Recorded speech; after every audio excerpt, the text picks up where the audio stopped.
Thailand ప్రధాని షినవ్రత పదవీ గండం ఎదుర్కొంటున్నారు. రాజ్యాంగ విలువలు ఉల్లంఘించారని ఆమెపై సస్పెన్షన్ వేటు వేసింది ఆ దేశ న్యాయస్థానం. పొరుగుదేశం కంబోడియాకు చెందిన ఓ నేతతో ఆమె మాట్లాడిన ఫోన్ కాల్ లీక్ అవడంతో చర్యలు తీసుకుంది. తుది తీర్పు వెలువడే వరకు సస్పెన్షన్ కొనసాగుతుందని స్పష్టం చేసింది న్యాయస్థానం. ఫైనల్ జడ్జిమెంట్ షినవ్రతకు వ్యతిరేకంగా ఉంటే ప్రధాని పదవిని కోల్పోవాల్సి ఉంటుంది.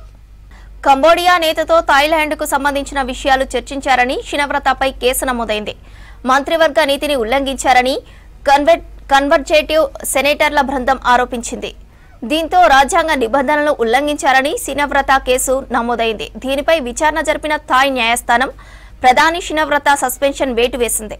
ఇటీవల కంబోడియా నేత హున్ కు ఫోన్ చేశారు థాయ్ ప్రధాని షినవ్రత. థాయిలాండ్లోని పరిస్థితులను వివరించారు. ఈ సందర్భంగా థాయ్ ఆర్మీ కమాండర్ తనకు వ్యతిరేకంగా ఉన్నాడని చెప్పారు. వీరిద్దరి మధ్య ఫోన్ కాల్ సంభాషణ లీక్ అయింది.